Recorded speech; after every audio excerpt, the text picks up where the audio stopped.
자궁경부암의 초기 증상은 어떤 건가요? 자궁경부암은 유전이 되나요? 부작용이 너무 무서워서 아직도 못 맞고 있어요. 언제부터 성관계를 하면 될까요? 콘돔을 하고 성관계를 하면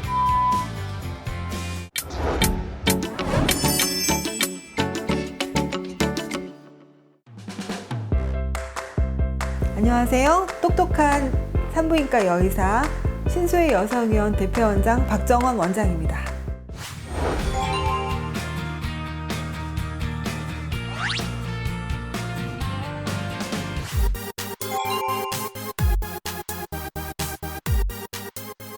자궁경부암의 초기 증상은 어떤 건가요? 정말 중요한데 자궁경부암의 초기 증상이 없습니다. 무증상이 대부분이기 때문에 국가에서 2년에 한 번 하는 무료 검진만 잘 받으셔도 어느 정도 자궁경부암을 확인하실 수가 있어요. 그러니까 규칙적으로 자궁경부암 스크리닝 검사를 받으시는 것이 제일 좋습니다. 자궁경부암은 유전이 되나요? 물어보시는데 아닙니다. 유전 안 됩니다.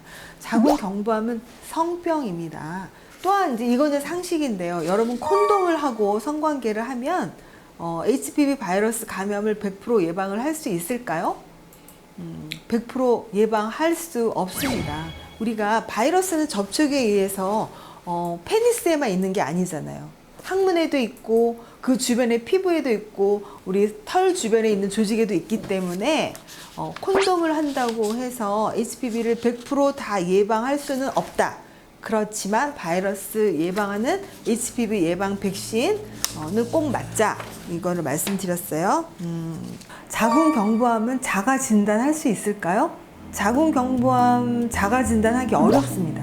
우리가 이제 가인 패드라고 해서 편의점에서도 파는데 생리대를 차고 다니면 거기에 HPV 바이러스가 감염이 있는지 없는지를 알아봐서 자궁경부암이 생길 것이다 예측할 수 있는 검사는 있습니다.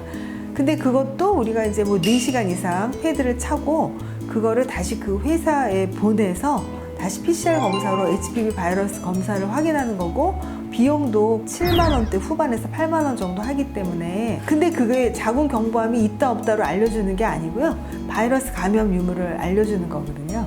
그래서 자가 진단은 간접적으로는 할 수 있지만 정확하게 하는 건 어렵다. 이렇게 알고 계시면 좋겠습니다. 저 자궁경부암 예방 백신 맞고 싶은데요. 부작용이 너무 무서워서 아직도 못 맞고 있어요. 자궁경부암 예방 백신 맞고 갑자기 심장마비가 온다든지 위험한 증상이 생길 수 있지 않을까요? 그렇게 질문하실 수 있는데요. 현재까지 저는 주변에서도 그렇고 잘 못 봤습니다. 그리고 그런 경우는 매우 드무니까 우리가 백신을 맞아서 얻는 이점이 훨씬 많잖아요. 그러니까 그런 걱정하시지 말고 빨리 용기 내셔서 접종을 하시기를 권유합니다. 자, 이런 질문 있으셨어요. 저는 서바릭스라고 하는 자궁경부암 예방 백신을 맞았어요. 그런데 제가 가다실 국가를 추가로 맞고 싶습니다. 네, 맞으시면 됩니다. 그거는 어려운 건 아니고요.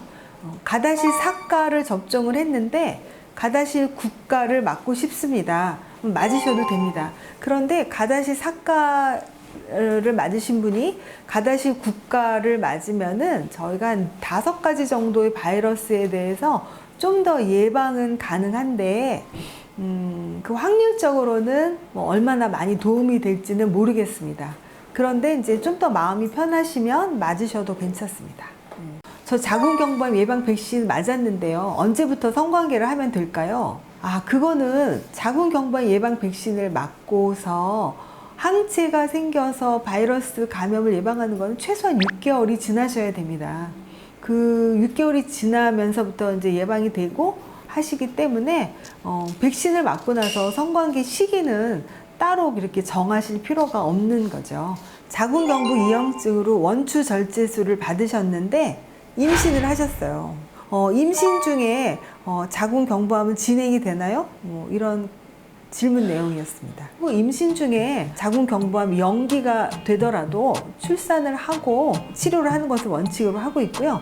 자궁경부암이 진행이 된 침륜암인 경우에는 분만을 포기하고 치료를 먼저 하는 것으로 이렇게 정해져 있습니다.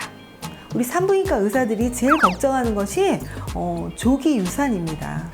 자궁 경부는 길이가 한 4cm에서 4.5cm 정도 되는 길이로 되어 있어요. 그리고 이제 이 직경이 약 한 4cm, 작은 경우는 한 2.5cm, 큰 경우는 한 5cm 이렇게 되어 있는데, 이 자궁 경부가 임신을 유지하는 동안 아기가 진통하기 전에 나오지 않게 딱 붙잡아주는 역할을 하고 있거든요.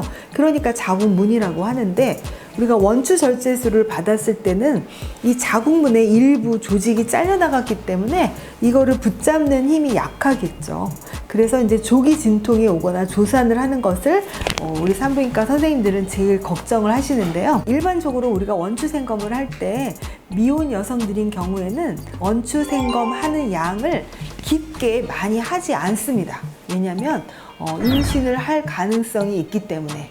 그래서 꼭 원추 생검을 할 때 다음에 임신 계획이 있으시죠? 그래서 이번에 저희가 원추 생검을 하는데 너무 깊지 않게 원추 생검을 할게요. 그래서 6주 후에 다시 안 검사를 할 때 부분적으로 남아있는 부분이 있으면 그것만 추가적으로 저희가 치료를 하겠습니다 라고 이렇게 얘기를 하고 원추 절제를 하는 선생님들이 많으시기 때문에 오히려 환자분보다는 산부인과 전문의가 그쪽을 더 걱정하는 상황입니다. 또 여러분 궁금하신 사항들 있으면 질문란에 많이 올려주시면 저희가 이제 답변을 꼭 달아드리도록 하겠습니다.